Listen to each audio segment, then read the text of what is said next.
आता कसं आहे की आपली एक सवय राहते किंवा सगळ्या सुखसुविधा पाहिजे असते, पण किलच्या पाडणं म्हणते ना आपले, किलच्या लय पाडते लोक.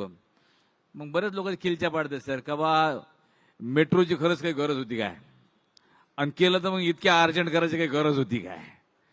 तर तुम्हाला काय वाटतं याच्याबद्दल? आणि जे काही मेट्रो आता झालेली आहे त्याच्यामुळे खूपच सुखसुविधा झालेल्या आहे, तर आणखीन या मेट्रोचा विस्तार जो आहे समजा बुटीबोरीपर्यंतचा वगैरे वगैरे तो कधी होईल? नाही, आपण अतिशय योग्य गोष्ट बोललात. कारण ज्यावेळेस आम्ही मेट्रो करायचा निर्णय घेतला हा, त्यावेळी असं बोलणारे लोक होते, किलच्या नागपूरला मेट्रो पाडणारे. चालणारच नाही, ही धावणारच नाही, लोक याच्यात बसणारच नाही, असे खूप लोक होते. पण आम्ही तो निर्णय घेतला. माननीय गडकरी साहेब असतील, मी असेन, आम्ही अतिशय वेगानं हे मेट्रोचं काम झालं पाहिजे हा प्रयत्न केला. त्याकरता एक मी मुख्यमंत्री म्हणून विशेष कंपनी तयार केली, नागपूर मेट्रो नावाची. आता तीच कंपनी महामेट्रो झाली आहे, जी संपूर्ण भारतामध्ये, महाराष्ट्रात आता मेट्रोचं काम करते.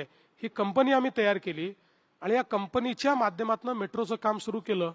मला सांगताना आनंद वाटतो, देशामध्ये फास्टेस्ट तयार झालेली मेट्रो ही नागपूरची मेट्रो आहे, सगळ्यात वेगानं फास्टेस्ट मेट्रो. आणि त्याचा 40 किलोमीटरचा पहिला टप्पा आम्ही त्या ठिकाणी पार केला. आज 1 लाखपेक्षा जास्त लोक नागपूरमध्ये मेट्रो वापरतायत आणि आता आमचा दुसरा टप्पा झाल्यानंतर 2.5 लाखापर्यंत लोक जातील.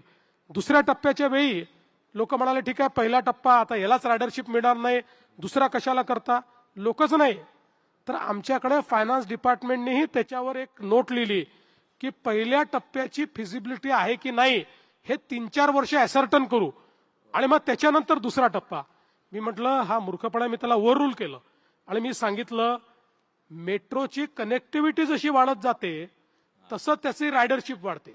रायडरशिप पाहून कनेक्टिव्हिटी करायची नसते, कनेक्टिव्हिटीने रायडरशिप वाढत असते. आणि म्हणून मग आम्ही त्याचा 44 किलोमीटरचा दुसरा टप्पा, त्याचं कामही अतिशय वेगानं चाललेलं आहे आणि आता लवकरच आम्ही तिसऱ्या टप्प्याचाही विचार करतो. मेट्रो एक अशा प्रकारचं ट्रान्सपोर्ट आहे की एकदा मेट्रो झाली की ते मेजर ट्रान्सपोर्ट बनतं आणि त्याला फीडर म्हणून आपण आपल्या ज्या बस सेवा आहे त्या बस सेवेचं डिझाईन असं करतो, रूटचं डिझाईन असं करतो की फीडर सेवा म्हणून त्या बसेस काम करतात आणि एंड टू एंड अशा पद्धतीचं पब्लिक ट्रान्सपोर्टेशन हे आपण तयार करतो. जे आपण मुंबईला केलं, जे आपण पुण्याला केलं, तेच आपण नागपूरला केलंय.